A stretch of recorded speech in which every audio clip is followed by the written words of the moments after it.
필요한 답변이 있다면 따로 시간을 가질 수 있도록 그렇게 하겠습니다. 자, 그러면 고민정 위원님 질의해 주시기 바랍니다. 네. 정진석 실장님, 네. 버릇없이 굴지 마십시오. 깜짝 놀라셨죠? 안 놀랐습니다. 제가 그런 이 말, 말씀 하실 분이 아니지 않습니까? 네. 이 말 하는 순간 지금 실장님 뒤에 있는 모든 분들도 다 고개가 번쩍 들어 올려졌습니다. 그죠? 제가 이 말씀 왜 드리냐면 김용원 인권위원께서 송도한 인권위원장에게 했던 말이기 때문에 제가 드린 겁니다. 거기에 대한 평가 굳이 제가 여쭙지 않겠습니다.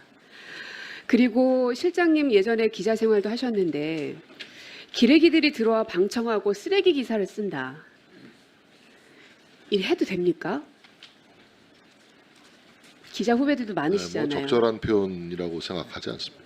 네. 그리고 수많은 인권단체들이 있습니다. 근데 인권단체들에게 인권 장사치들이 방청한다. 이건 어떻습니까? 글쎄 뭐 어떤 상황에서 나온 그런 어떤 상황이라 표현인지 하더라도. 모르겠습니다만 뭐 그것만 잘라서 들으면은 이렇게 그 불편한 표현이라고 생각합니다. 네. 그게 상식적인 우리 모두가 갖고 있는 통념이라 생각합니다. 근데 하물며 인권입니다. 국회에서도 대통령실에서도 공직을 갖고 있는 사람이라면 공직을 갖고 있지 않아도 기본적으로 적절치 않다라고 모두가 생각하는데 하물며 국가인권위원회에서 나오는 말들이어서 저희가 사실은 너무 놀랍습니다.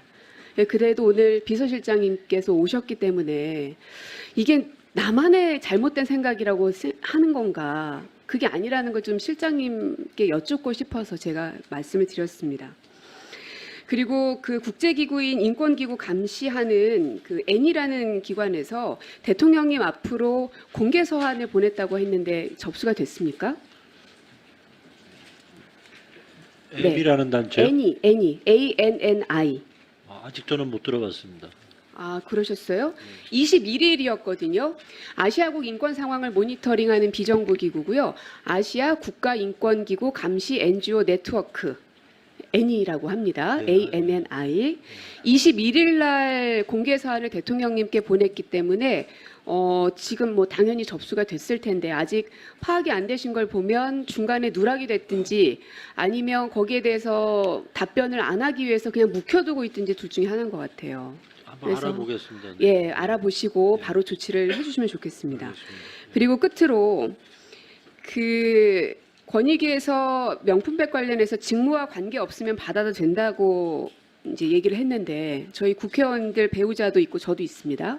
그러면 이제 이런 권익위는 독립적인 기관으로 판단한 것이기 때문에 권익위의 판단 결과에 대해서 제가 이렇게 토를 다는 것은 적절치 않다고 생각합니다. 권익위의 판단을 보면서 이제 행동을 하니까요. 저희가 받아도 되냐고요. 권익위의 판단이 뭐 표결로 이루어진 것이기 때문에 그리고 권익위 구성원들 중에는 야당 추천위원들도 많이 계시기 때문에 뭐 어떤 맥락인지를 알아야 좀 판단이 될 것 같은데요. 예. 어떤 상황에서 뭐 그러나 분명한 것은 우리 고 의원님도 준공직자이시기 때문에 뭐 신중하게 판단해서 하시지 않을까 생각합니다. 네, 고민정 의원님 수고하셨습니다. 강민국 의원님, 강명구 의원님 혹시 추가 질의 있으신가요? 두 분 다 없으신가요? 네. 다음은 곽상원 의원님 추가 질의 있겠습니다. 경호처 차장 김성훈 님 잠깐 좀 일어나 주십시오. 시작하기 전에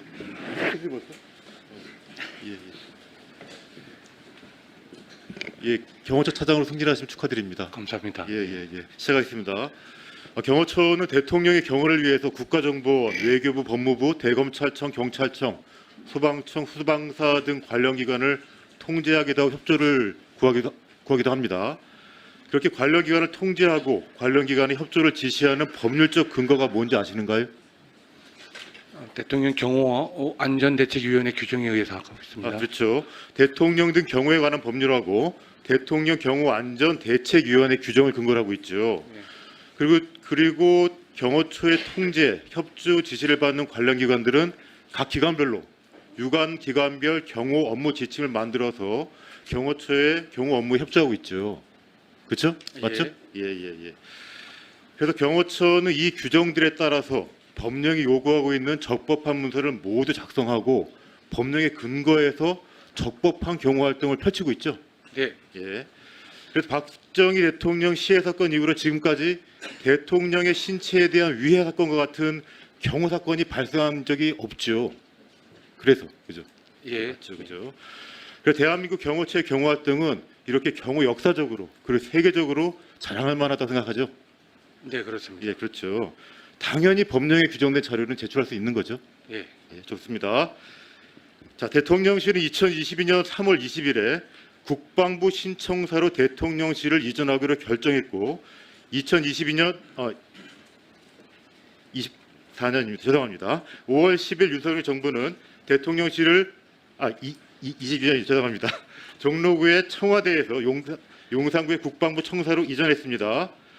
대통령 등의 경호에 관한 법률 16조 1항을 보면 경호처에 대통령 경호안전대책위원회를 둔다고 규정하고 있습니다. 알고 계시죠? 예. 예. 경호처는 그럼 당연히 대통령 경호안전대책위원회 규정에 따라서 위원회 회의를 개최했겠네요. 의무적으로 하는 건 아니고 사안별로 거기- 합니다. 대책위원회를 둔다 개최해야 한다고 되어 있으니까 개최했겠네요. 자, 2022년 3월 20일부터 5월 10일까지 위원회 회의를 개최했는지 안 했는지 확인해 주세요. 예, 확인해 보겠습니다. 근데 제 기억으로는 개최한 적 없습니까? 예, 기억이 없습니다. 예. 혹시 참석자 명단을 포함한 회의 자료 제출하시기 바랍니다. 만약에 개최하지 않았으면 법령 위반입니다. 그렇죠? 자, 또 하나. 그 당시는 지금 법령 말씀드리는 겁니다. 예, 지난 정부의 그 기간입니다. 하나만 더 여쭤볼게요. 예.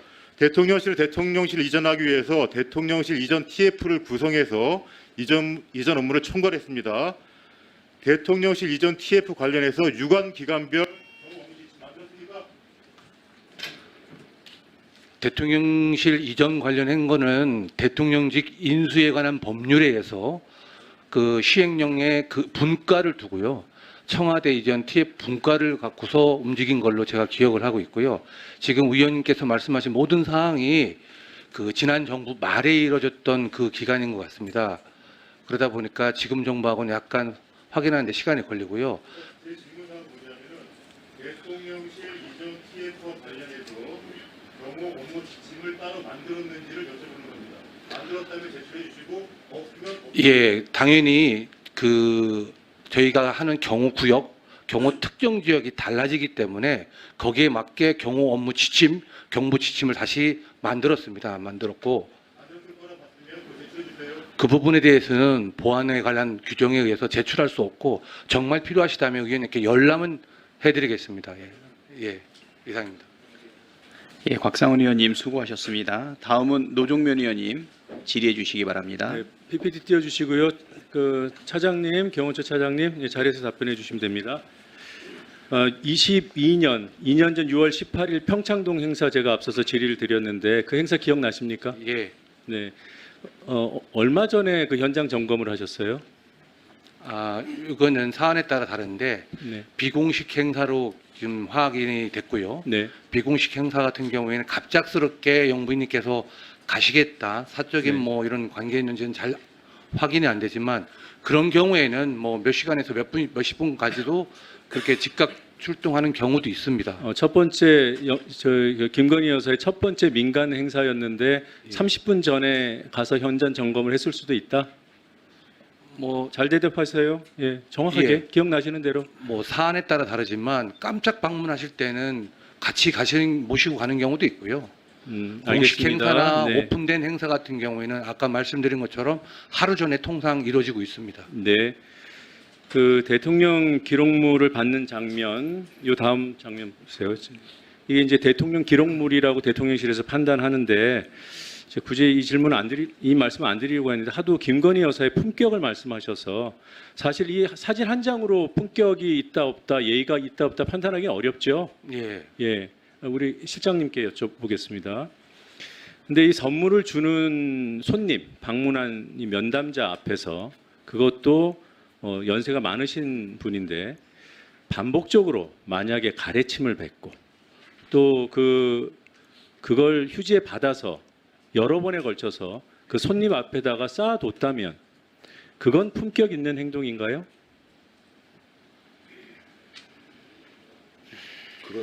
그렇게 하셨단 말씀입니까? 네, 뭐 충격적인 영상일 것 같아서 제가 공개는 안 하고 그냥 말씀으로 여쭤보는 거예요. 하도 품격 하셔갖고 다음 PPT 띄워주세요. 우리 비서실장님 앞선 답변에 오류를 하나 정정해야 될 것 같은데 유재훈 국방부 법무관리관의 대통령실 통화가 그 최상병 사건하고 무관하다고 답변을 하셨습니다. 6월 21일 법사위에서 유재훈 관리관이 직접 한 말이 저기 나오고 있습니다. 네. 경북청에서 전화가 올 거라고 누가 얘기했다고 되어 있습니까? 대통령실 인사가 얘기한 것으로 나와 있어요. 본인이 한 얘기예요. 그리고 신범철 국방차관도 대통령과 사건 해소 관련해서 통화했다고 시인을 했고요. 네, 그리고 하나만 더 말씀을 드리겠습니다. 명품백 관련해서 불법적인 비열한 공작이라고 우리 비서실장께서 여러 차례 걸쳐서 규정을 하셨는데 그런 문제 있는 인사에 불법적이고 비열한 공작에 대통령 취임식이 뚫리고 만찬장이 뚫리고 또 대통령 배우자의 면담 장소가 뚫렸습니다. 책임관계 규명하고 관련자 징계했나요?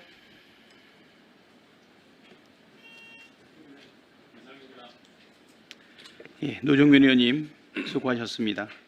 다음은 박수현 의원님 질의해 주시기 바랍니다. 우리 이도훈 홍보수석님 발언대로 좀 나와주시죠.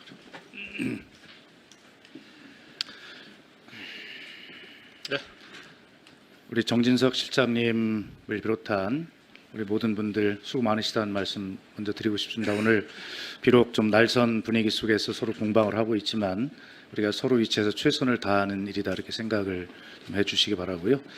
자, 우리 이도훈 홍보수석님을 특별히 좀 오신 것은 저하고 똑같이 대통령 비서실에서 대변인과 홍보수석, 저희 때는 국민소통수석이라고 불렀습니다만 그런 같은 경력을 또 가지고 경험을 하고 계셔서 좀 동병상련의 마음으로 좀 이렇게 아까도 말씀드렸습니다만 어떻게 보면 속된 얘기로 동업자적 위치에서 좀 말씀을 하나 드리고 싶어서 그렇습니다. 되게 제가 생각할 때는 홍보라고 하는 것은 그냥 이렇게 일방향 광고의 성격이 짙다라고 생각을 하는데 뭐 저도 부족했습니다만 우리 홍보수석께서도 일방향 대통령실이나 정부의 입장을 국민에게 일방향으로 광고하는 입장보다는 언론을 통합은 어떻게 해서는 국민의 목소리를 다시 듣고 피드백을 해서 뭔가 수정을 할 수 있는 그런 시스템의 그런 어떤 중심에 우리 홍보수석께서 서 계셔야 되지 않나 하는 생각을 하고 있고요. 그다음에 때로는 저도 경험을 했습니다만 홍보수석은 진실과 오해라고 하는 것을 정말 어떻게 구분해서 잘 설명을 해야 될까를 숙명적으로 달고 살아야 되는 분들이라고 생각합니다. 그런 측면에서 좀 야당의 지적이 때로는 섭섭하기도 하고 때로는 사실에 기인한 것 같지 않을 수도 있다고 본인은 생각할 수도 있지만 그럴 때일수록 더 소통하고 그렇게 해서 열심히 끝까지 오해가 사라질 때까지 또 진실에 가까워질 때까지 그렇게 그런 역할을 좀 하셔야 되리라고 생각을 하고 그런 역할을 좀 주문 드리기 위해서 좀 피곤하신 것 같길래 잠깐 나오시라고 그랬습니다. 따뜻하고 우정 있는 조언 대단히 감사합니다. 감사합니다. 네, 들어가시죠. 그런 측면에서 아까 그 존경하는 국민의힘 의원님 중에 그 김정숙 여사의 샤넬 자켓이나 그 다음에 인도 방문과 관련한 말씀이 잠깐 계셨는데 인도 방문과 관련해서는 제가 문체위에서 자세히 설명을 드렸기 때문에 생략을 하겠습니다.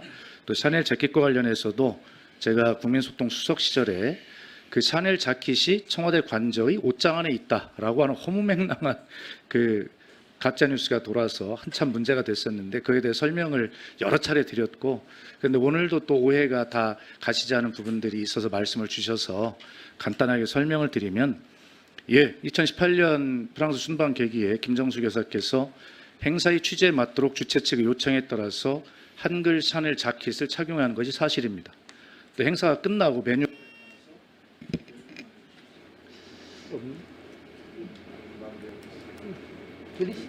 네. 예, 1분 주십시오.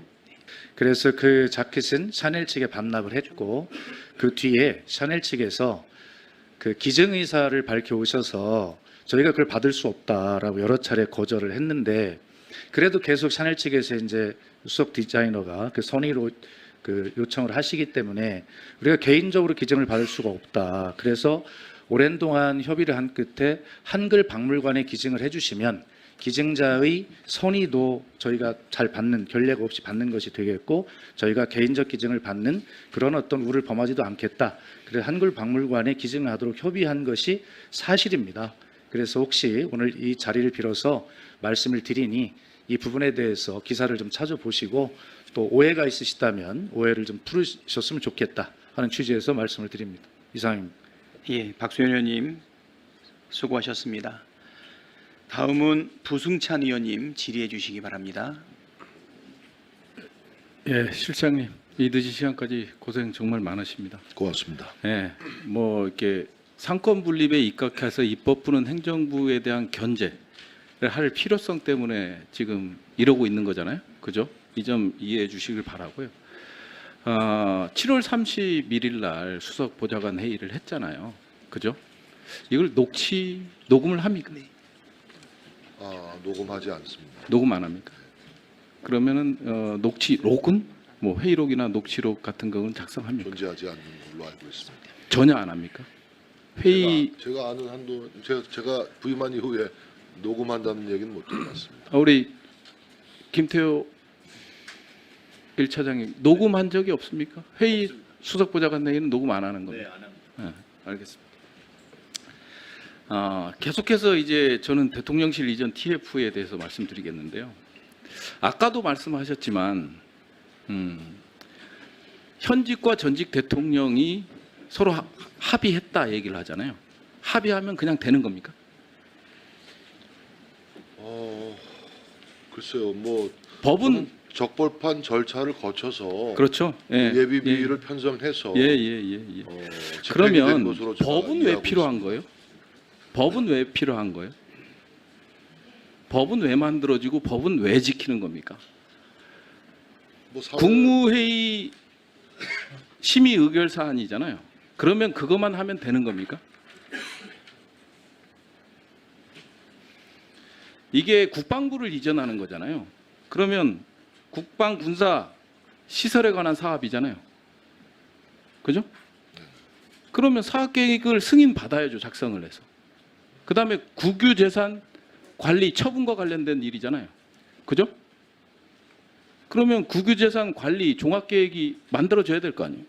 이게 다 법으로 촘촘히 돼 있는 거예요. 근데 아니, 대통령 집무실 이전 문제와 관련해서는 그 전임 대통령과 후임 대통령 간에 그거를 뭐라고 그러냐면요, 인치라고 그러는 거예요. 인치. 북한에서나 쓰는 인치. 인간에 의한 국정 운영. 그 과정에서 법률적인 미비가 어느 대목에 있었는지는 좀 확인해 봐야 되겠습니다. 좀 확인해 주시기 바라고요. 끝으로 하나만 더 여쭤볼게요. 지금 청와대 이전 TF는 어디 소속이었습니까, 당시? 청와대 이전 TF요. 네. 인수위에서 관장하고 있지 않았을까요? 그렇게 생각이 근데 됩니다. 이 22년 3월 23일 날 신용현 인수위 대변인은 인수위 소속이 아니라고 브리핑을 하거든요. 이게 뭐 그때로 좀 거슬러 올라가 봐야 되겠습니다만은 지금 뭐 충실한 답변을 못 들어서 죄송합니다. 예, 부승천 의원님 수고하셨습니다. 다음은 서미화 의원님 질의해 주시기 바랍니다. 저는 5분 주세요. 네, 소리로 보는 시각장애인 더불어민주연합 비례대표 서미화입니다. 늦은 시간까지 여기 참여해 계신 분들 모두 고생이 많으신데요. 김용원 의원님과 이충상 의원님 같이 좀 나와주세요. 나오셨어요? 아직요.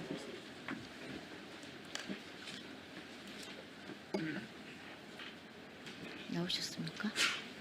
나오셨으면 말 좀 해주세요. 나오셨어요? 네네. 김용원 의원님, 네. 아까 제가 질의할 때 답변 과정에서 국가인권위원회는 인권 좌파들의 해방구다라고 하셨는데요. 네. 인권의 좌파나 우파가 있습니까? 혹시 본인은 인권 우파이십니까? 예, 아니오로 해주세요. 설명하시지 말고. 우파예요? 인권은 좌파와 인권 우파라고 물었어요. 우파가- 설명하시지 말고요. 좌파 해방구라고 하셨기 때문에. 예. 김영원 의원은 인권 우파예요? 거두절미하고 예 아니오로만 답할 수가 없습니다. 인권은 좌파와 우파가 자, 서로 인권이 매우 우파와 다르다고 좌파가 어디 생각을 있습니까? 합니다. 지금 김영원 의원님이 스스로 자기 스스로 본인 수준을 딱 보여주는 발언을 하신 겁니다. 인권은 좌파와 김영원 의원님 우파가 질문 안 다르다는 것을 했습니다. 이해를 자, 못하시는 김영원 분은 인권을 의원님 논할 자격이 본인이 본인 없다고 생각을 수준을 합니다. 말해준 거고요. 다시 한번 김영원 의원이 인권위 위원장이 돼서는 안 되는 명분을 또 하나 만든 겁니다. 그리하시고 들어가 주세요. 이충상 의원님, 인권은 이충상 제가- 의원님? 아니, 제가 잠깐만 말씀을 아니요. 좀 드리도록 해주세요. 제가 김영원 질문 안 의원님, 했어요. 따로 들어가 시간 주세요. 드리겠습니다. 예. 예. 자, 이충상 의원님. 예. 지난주죠. 11차 전원위에서 소위원회 종족수 안건 처리 연기를 이유로 김용원, 한석훈, 김종민, 이한별, 강정혜 의원님과 함께 인권위 모든 회의를 보이콧하겠다고 기자회견을 하셨더라고요. 예. 상임위원이 회의를 보이콧할 수 있는 법적 근거가 있습니까? 법적 근거 없죠. 법적 근거는 보이콧할 없지만 수 있는 법적 근거 없죠. 정당한 이유가 상임위원이 있으면 보이콧할 수 상근하시는 있다고 의원이. 생각합니다. 그리고 그보다도 아니 예, 다른 얘기 하시지 말고 시간이 없어서 그래요. 예, 일단 나중에 끝에 예, 답변을 총괄적으로 드릴게요. 답변 드리겠습니다. 자, 법적 근거 없습니다. 법적 근거도 없이 보이콧하는 것은 국민들 앞에 정말 창피한 일이라고 생각합니다. 저는 법적 자, 근거가 과연 있다고 어떤 나라가 피해자의 권리 구제를 위해서 처음부터 숫자로 의결을 합니까? 화면 봐주세요. 이미 박대령 인권 침해 사건 기각에서도 보여줬지만 김영원 의원이 독단적 해석으로 안건이 무더기로 기각되고 있습니다. 이충상 의원님, 이것이 약자들의 인권 증진에 도움이 됩니까? 한 방에 그냥 딱 숫자로 다수결로 그냥 처리해버리고 더 이상 심의하지 않는 게 약자들의 인권에 도움이 된다고 생각하세요? 이충상 예. 의원님. 예, 도움이 된다고 생각하는데요. 네. 판사 3명 중 됐습니다. 2명이 알겠습니다. 무죄 도움이 의견이고 된다고 생각하셨어요? 예, 한 자, 명이 유죄 의견 경우에 이충상 무죄 의원님, 판결 시간이 선고를 없어요. 하는 것이 적법한 것처럼 적법합니다. 이충상 의원님, 관례 없는 일, 그건 재판부에서 그런다고 하시고 이건 재판부가 아니에요. 인권입니다. 저도 인권위원이었어요. 자, 기자회견 후 백브리핑에서 뭐라고 하셨냐면 과거에 지동소를 주장하는 사람들이 예. 박해받았다. 예. 이런 말을 하셨는데 예. 정말입니다. 어디서 천동설, 지동소를 갖다 붙이세요. 아니, 본인이 정말입니다. 코페르니쿠스라도 됩니까? 저희 해석이 자, 아주 정도껏 하시고 정당합니다. 때 그만 쓰시고요. 상임위원이면 회의를 꼭 참석하시기 바랍니다. 들어가 주세요. 자, 정진석 실장님. 네, 제가 답변을 못 했는데 자, 네 비서실장입니다. 네, 비서실장님. 윤석열 대통령님 국정기조가 약자 복지 맞죠? 맞습니다. 인권위 구제를 위해서 찾아온 군 사망자 유가족을 수사 의뢰하는 사람이 약자 복지 인권에 적합한 사람이라고 생각하실까요? 그래서 전반적인 그 내용을 좀 훑어본 후에 판단해야 될 문제라고 생각합니다. 네. 그렇게만 말씀하시면 제가 네, 잘 살펴주시고요. 이런 의원들이 차기인 인권위원장 후보로 거론되는 것이 윤석열 대통령 국정기조와 전혀 맞지 않다고 생각합니다. 우리 김영원 의원이 아까 말한 본인이 되겠습니다. 윤석열 정권에 맞지 않는 이런 분들이 인권위원장으로 추천되는 일 없도록 꼭 좀 살펴주시기를 부탁드리겠습니다. 그렇게 좀 살펴주실 거예요? 네, 대통령의 공직 인사는 언제나 어느 때나 모든 여러 가지 종합적인 사안을 고려해서 또 국민 눈높이도 고려하고 여러 가지 면을 다방면으로 고려해서 엄정하게 선정하고 있다는 말씀을 드리겠습니다. 서미화 의원님 수고하셨습니다. 예, 저 답변을 좀 드리고 싶습니다. 저 한 번도 답을 못했습니다. 그러면 이충상 의원님 1분 안에 간략하게 말씀해 주시고요. 예, 김용원 의원님도 말씀하시겠습니까? 네, 그렇습니다. 1분 안에 간략하게 예. 말씀해 주십시오. 국회 상임위에서도 15명 중 찬성 7명, 반대 7명, 직권 1명이면 부결이지 가결도 부결도 아닌 채로 교착 상태에 있는 것이 아니지 않습니까? 판사 3명 중 2명이 무죄 의견이고 1명이 유죄 의견이면 무죄 판결 선고를 한 것이 아주 적법하고 정당한 것과 마찬가지로 김용훈 의원님과 제가 인권위원 3명 중 2명이 진정 기각 의견인 경우에 한해서 진정을 기각한 것은 아주 적법하고 정당한 기각이지 민주당 의원님들의 말씀처럼 일방적 기각, 말치기 기각, 직권남용이 결코 아닙니다. 인권위가 발족한 이래 위 조항을 피상적으로 잘못 해석해온 것을 김용훈 의원님과 제가 바로잡은 것이고 정말 양심적으로 바로잡은 것입니다. 틀림없이 맞는 해석입니다. 이것은 천동설을 지동설로 바꾸는 것을 연상시킵니다. 17세기에 지동설을 증명한 갈릴레이가 박해를 받은 것처럼 김용훈 의원님과 제가 박해를 받고 있는 것입니다. 네, 김용원 의원님 발언해 주세요. 저는 그 세 가지 논점에 대해서 말씀드리려고 하니까 시간이 1분 30초 정도 될 것 같습니다. 그 인간의 전부 1분만 인권은 하세요. 네. 발언 방해 좀 안 하셨으면 좋겠습니다. 인간의 전부 인권은 자유권과 평등권을 양대축으로 합니다. 그런데 이 좌파는 평등권에 무게를 두고 우파는 자유권에 무게를 둡니다. 자유권과 평등권은 상호 모순하고 대립하는 부분이 있게 마련입니다.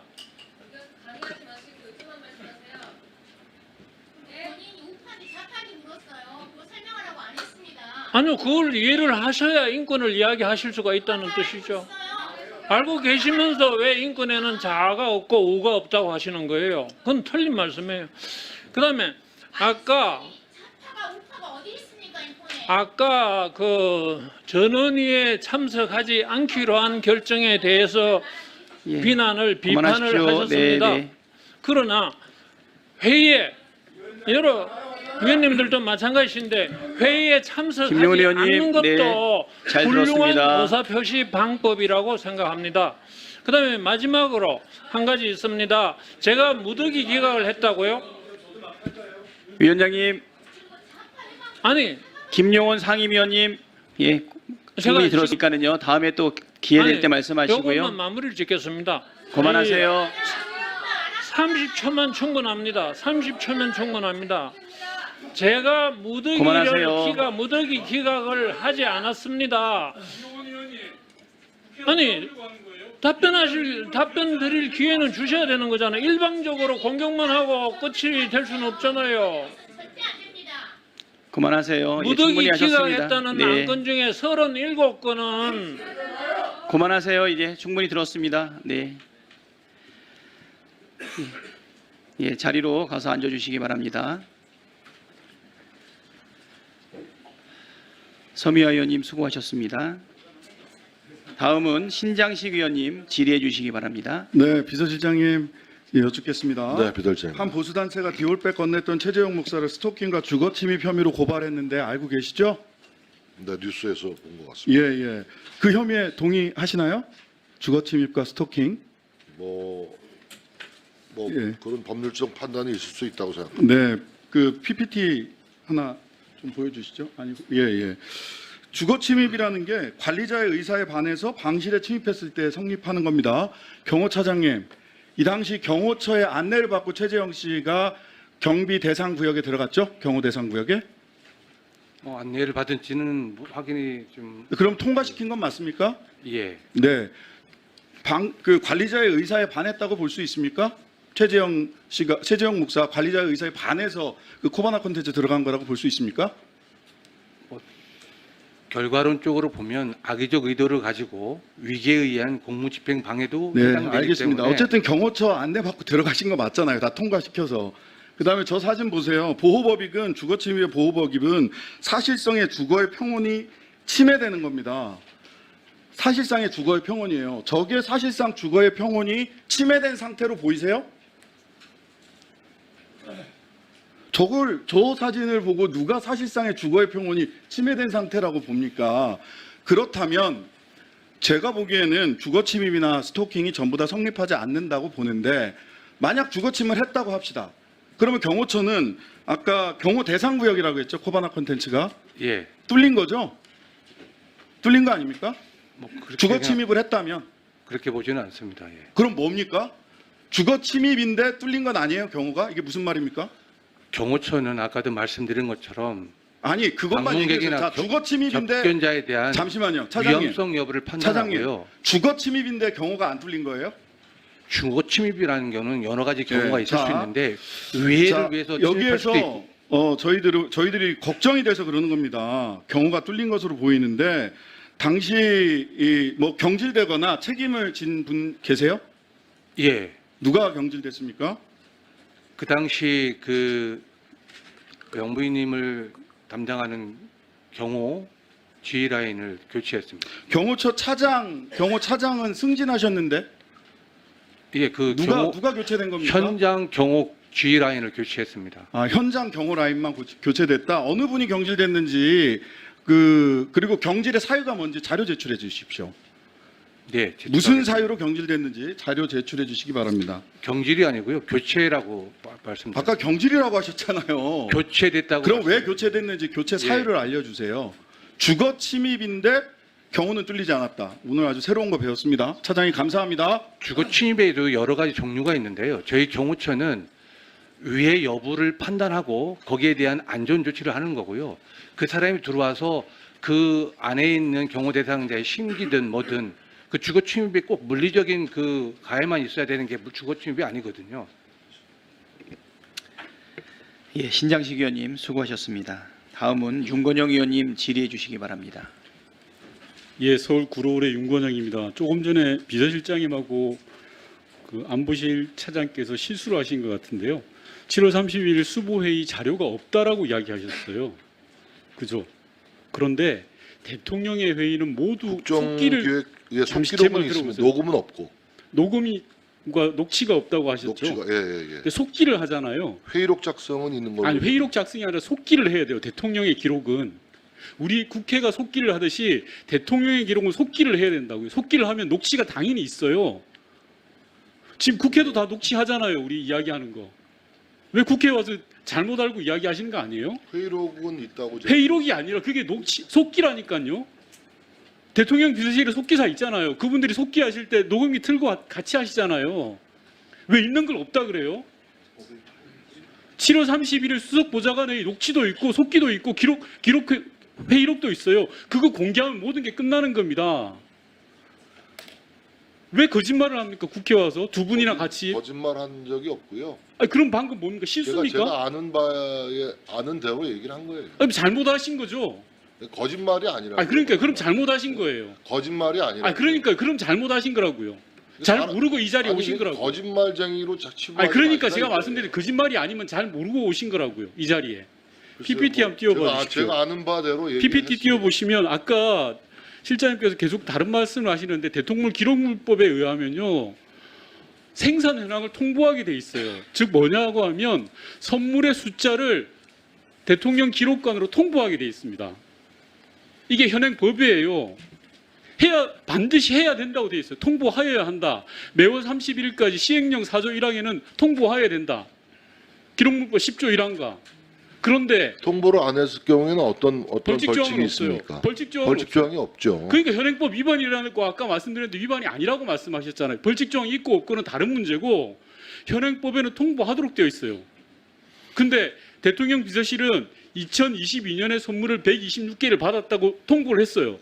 근데 그 126개 안에는 디올백이 없어요. 그러니까 현행법을 어긴 거죠. 물론 처벌 조항은 없습니다. 처벌 조항이 없다고 해서 현행법을 어긴 게 잘한 건 아니잖아요.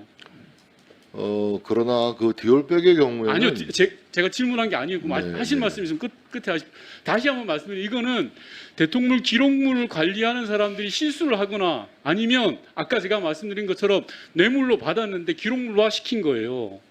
둘 중에 하나니까 실장님이 잘 챙겨 보셔야 된다는 말씀드리고요. 다음 PPT. 뇌물이라는 말씀은 다음 좀 PPT. 잘못 이거 말씀하신 넘겨주시고요. 것 같고요. 그- 뇌물이라고 규정할 만한 진짜 근거가 제가 전혀 질의한 게 없어요. 아니에요. 아니, 그럼 그러니까- 현행법 위반을 인정하십니까? 의원님이 아니, 그 실장님. 표현에 현행법 위반 인정하세요? 저는 그 좀 살펴봐야 될 문제라고 보고요. 왜냐하면 이게 그 대통령 기록물을 처리함에 있어서 제가 답변을 좀 드리겠습니다. 대통령 기록물을 처리함에 있어서 이게 직무 관련성이 있는지 여부를 좀 판단해야 되지 않겠습니까? 그렇지 않겠습니까? 그러니까 그 판단 여부가 지금 유보된 상태입니다. 지금 수사기관에서 이 사건을 수사하고 있기 때문에 실장님 한 가지만 말씀드릴게요. 악의가 없는 답변이라고 저는 믿고 싶습니다. 대통령이 받은 선물은 판단의 영역이 아니에요. 무조건 숫자는 통보해야 된다고 이 법에 나와 있는 거예요. 제가 알려드릴게요. 아무튼 거기서 누락이 되는지 이건 확인을 좀 해보게 되는데 일단 그것이 저는 뭐 벌칙 조항이 있고 이런 사항이 아니기 때문에 의원님은 지적을 하시지만 단순 실수일지 뭐 의도적인 걸지는 여기서 구분할 수는 없어요. 그러나 저는 단순 실수일 수도 가능성이 있다고 보는데 어쨌든 이 영부인이 받은 이 선물은 이것이 단순 선물인지 아니면 대통령 기록관에 가야 될 물건인지는 그거에 대한 판단은 지금 금년 말까지 내리도록 되어 있는데 그 판단을 지금 유보하고 있는 이유는 지금 수사 중인 사건이기 때문에 이것이 직무 관련성이 있는지 없는지 여부 역시 수사기관에서 판단하게 되어 있습니다. 그 판단을 하셔도 돼요. 그런데 현행법은 숫자에 넣어서 통보하게 돼 있다니까요. 그 숫자에 빠진 거예요. 그것은 좀 단순 실수일 수 있겠는데 의원님 말씀이 맞다면 단순 실수인데 그 벌칙 조항도 없는 것이고 그래서 이건 확인이 좀 필요한 대목이라고 생각합니다. 벌칙 조항 없으면 대통령실 아니, 그런 말은 한 적이 없어요. 네, 윤건영 의원님 수고하셨습니다. 다음은 김정재 의원님 질의해 주시기 바랍니다.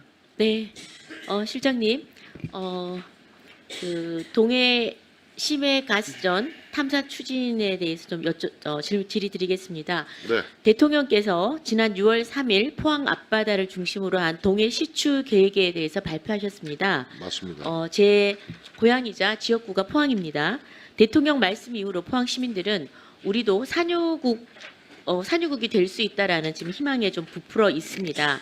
그런데 조금 전에 그 동료 의원께서 대통령의 동해 시추 브리핑을 두고 국무회의를 거치지 않고 대통령이 브리핑이 가능하느냐, 이거 헌법 89조 위반 아니냐라고 질의를 하셨습니다. 이거 어떻습니까? 이번 브리핑은 탐사 결과와 향후 계획을 국민들에게 설명드리는 자리였기 때문에 국무회의 심의 대상이 아닙니다. 국가에 부담이 되는 계약도 아니고 재정에 관한 중요 사항이라기보다는 에너지 개발 계획에 대한 설명을 드리는 자리였고요. 실제로 공기업인 석유공사가 탐사 개발을 하는 것만큼 향후에 국가 예산이 소요될 경우 그 경우에 한해서 정부 예산안에 반영하여 따로 국무회의의 심의를 받으면 될 문제라고 생각합니다. 그럼 이거 발표 전에는 뭐 특별히 정부 국가에 부담이 되는 그런 계약이나 또 재정이 수반되거나 그런 거는 없습니다. 아직 아니라는 거죠. 예, 일단 헌법 89조 위반은 아니네요. 그렇습니다. 예, 그건 다행입니다. 그리고 또 다른 질의가 지난 1월 9일 통과된 국가자원안보특별법에 따라서 석유 같은 귀중한 자원은 정책 결정 후에 산업부의 자원안보협의회를 거쳐야 한다고도 말씀하셨습니다. 뭐 이건 어떻습니까? 사실입니까? 국가자원안보특별법은 금년 2월 6일 공표되었는데요.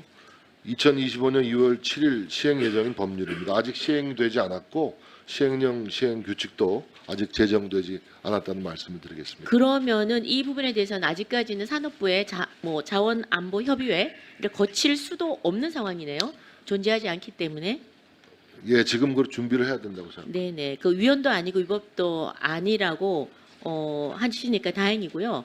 지금 사실 우리가 산유국이 된다라는 거 이거는 희망입니다. 그런데 민주당은 바로 이게 발표되자마자 10중 8구는 실패할 거라 그러면서 지금 딴지도 걸고 또 비아냥거리고 있습니다. 다 아시다시피 그 모든 자원 개발은 극히 희박한 가능성에 희망을 걸고 수많은 실패를 거치면서 결실을 맺어가는 것입니다. 그래서 저희가 아무튼 산후의 꿈을 좀 가지고 이번에 첫 번째 시추가 성공할지 안 할지는 아직 확실하지는 않지만 저희가 좋은 소식 기다리면서 지금 지역 주민들은 꿈을 가지고 있습니다. 앞으로 시추 계획이 잘 좀 추진되기를 바랍니다. 네, 자원안보와 국민경제에 미치는 파급 효과 등을 감안할 때 매우 중요한 정책 사항이라고 생각합니다. 김정재 의원님 수고하셨습니다. 다음은 윤종근 의원님 질의해 주시기 바랍니다. 예, 오늘 많이 논쟁도 있고 그랬는데 마지막 이제 질문인 것 같습니다. 서로 좀 화합할 수 있는 좋은 질문 하나 좀 드리겠습니다. 지난 21대 국회 임기 만료를 앞두고 이재명 대표는 여당의 연금 개혁안 수용 입장을 좀 밝혔습니다. 당시에 이재명 대표는 소득 대체율 44%를 수용한 것은 민주당 기존 아니었던 45%를 지키는 것보다 시급하게 연금을 개혁하는 것이 훨씬 더 중요하다라는 판단을 했기 때문이었습니다. 당시에 이재명 대표 통큰 양보에도 불구하고 양보에 국민의힘 일부 인사와 보수 언론도 찬성 입장을 밝혔었는데요. 대통령실과 여당에서는 소득 대체율 44%보다 구조개혁이 먼저라는 이유로 거절을 했습니다. 그래서 결과적으로 21대 국회에서 연금 개혁이 좌절된 거 잘 알고 계시죠? 네, 알고 있습니다. 예, 당시 이재명 대표의 제안을 왜 안 받았는지 많이 아쉽습니다. 주도권 싸움이나 정치적 유불리 같은 것을 의식해서 그런 것은 아닌지 의심스럽기만 합니다. 우리 연금 개혁은 국가의 미래와 국민의 노후 보장을 위해 가장 시급한 과제라는 데 아마 동의하실 것입니다. 동의합니다. 예, 국가적 과제 앞에서 주도권 싸움이나 정치적 유불리 따지는 것은 무의미하고 국민들도 용납하지 않으실 거라고 생각을 합니다.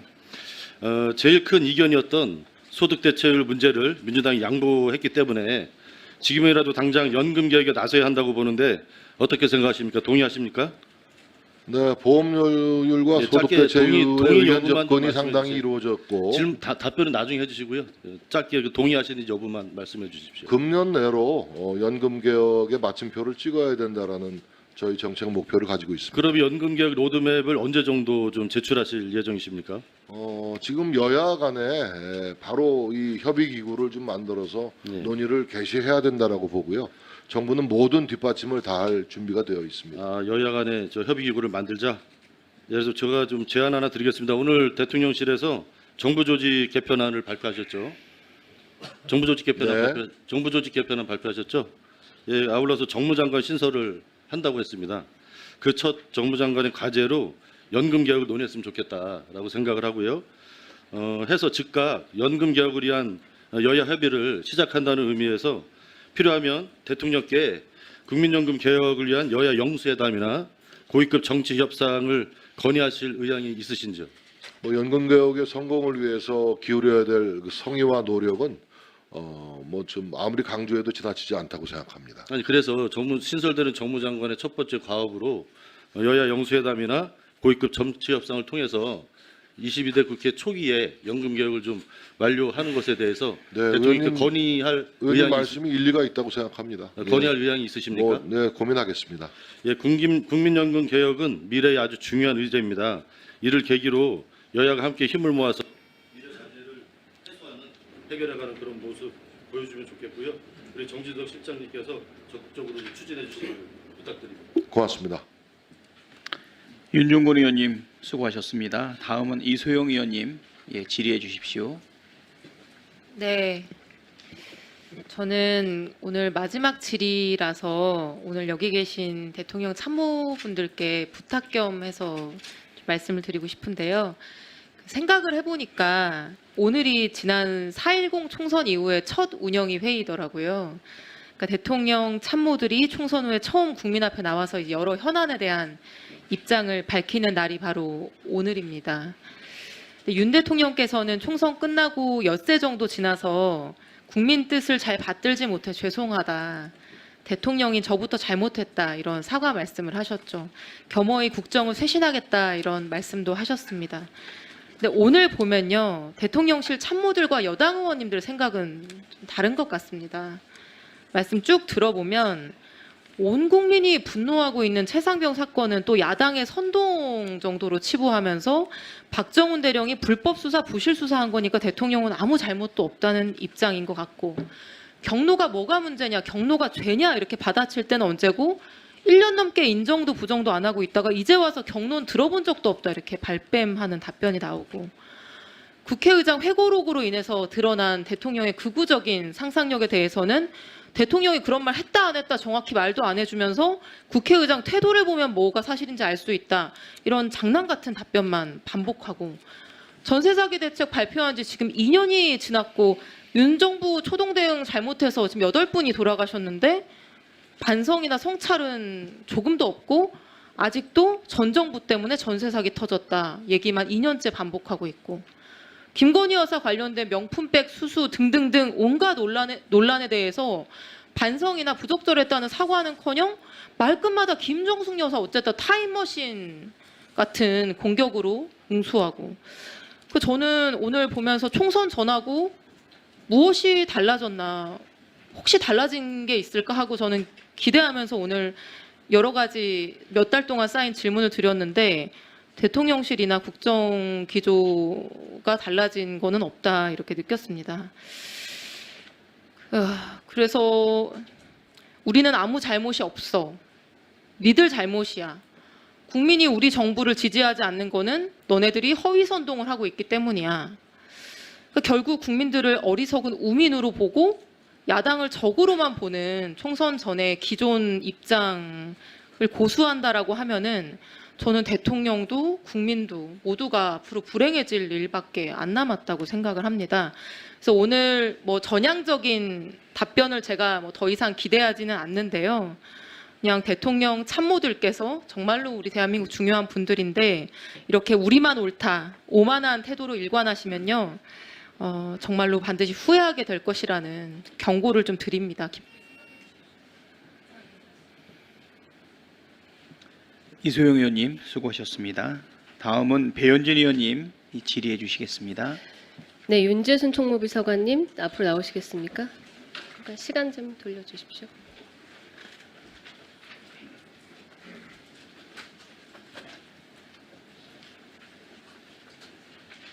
예, 의원님.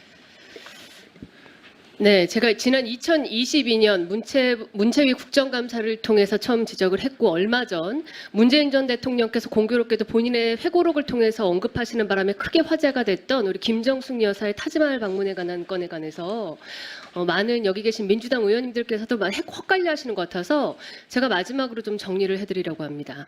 이 사안의 본질은 김정숙 여사가 비싼 밥을 많이 먹었다? 그런 것 아닙니다. 아니면은 타지마할에 그 여행 갔다 온 게 뭐가 문제냐 이런 얘기들 하시고, 셀프 초청 아니다? 셀프 초청 맞습니다. 그것은 초청을 받았다라는 초청장을 들고 왜 초청받았는데 초청 안 받았다고 하느냐라고 말씀하시는데 그렇게 말한 적이 없습니다. 다만 9월에 장관이 초청을 먼저 받았는데 10월 15일경 우리 외교부에서 초청을 해달라는 요청을 인도 측에 다시 했고, 10월 26일 감사하게도 우리 도종환 전 장관께서 대통령 기록물인 인도 모디 총리 명의의 사안을 공개해 주시는 바람에 날짜를 확인해서 셀프 초청을 받은 사실을 얼마 전 저희가 공식적으로 확인했죠. 자, 이 사안의 본질은 예산입니다. 사실은 국민이 준 혈세를 권력자가 어떻게 부당하게 쓰고 있느냐를 제가 그 한 해 살림살이를 잘 보는 국정감사에서 지적한 것인데요. 제가 우리 총무비서관님 앞으로 나오시라고 한 것은 불과 얼마 전에 저희가 문체부 직원들을 통해서도 확인한 타지마에 갔다 왔는데 왜 일정표에도 처음에 제대로 넣지 않고 다녀와서 출장 결과 보고서를 쓰지 않았느냐라고 질문을 했을 때 문체부 예산으로 가긴 했는데 청와대에서 이 여사 영부인 일정인이 따라오지 말라고 해서 본인들은 장관 말고 따라가지도 못했다라고 응답을 했습니다. 이 사실을 저희가 기자회견을 통해 밝히기도 했습니다. 자, 총무 비서관님, 예. 저희가 운영위, 상임위 각자에도 배정된 예산은 다른 곳에서 쓸 수 없습니다. 청와대와 다른 부처들도 마찬가지지요.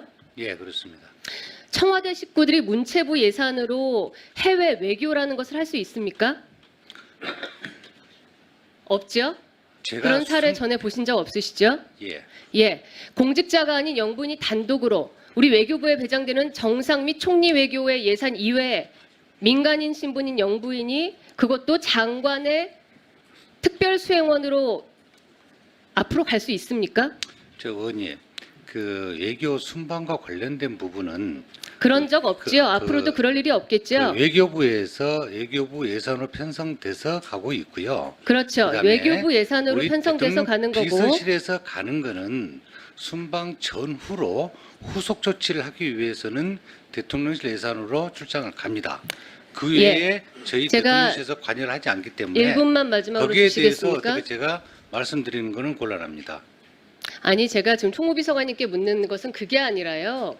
김정숙 예사가 지금 문체부 예산으로 갔다 오지 않았습니까? 그게 우리 지금 정부에서 다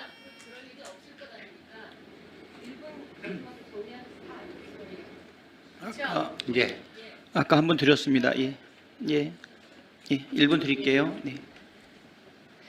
제가 지금 민주당에 현지에서 갑자기 타지 말 요청을 받았다고 올 5월에도 얘기하셨지만 사실은 2018년에 전용기 탈 때 일정을 받으셨던 우리 고민정 전 부대변인도 계시고 하시니 민주당 의원님들 들으시라고 한번 정리해드린 겁니다. 마지막으로 우리 정부가 이제 윤석열 정부가 들어서 참 잘한 일이 많이 있습니다. 들어가셔도 좋습니다. 예.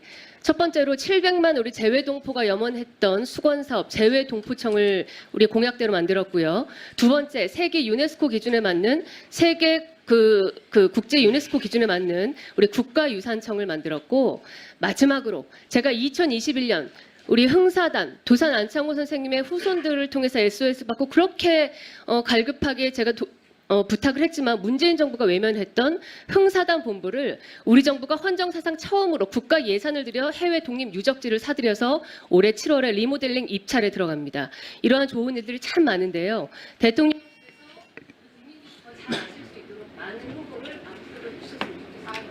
하겠습니다. 네, 배현진 의원님 수고하셨습니다.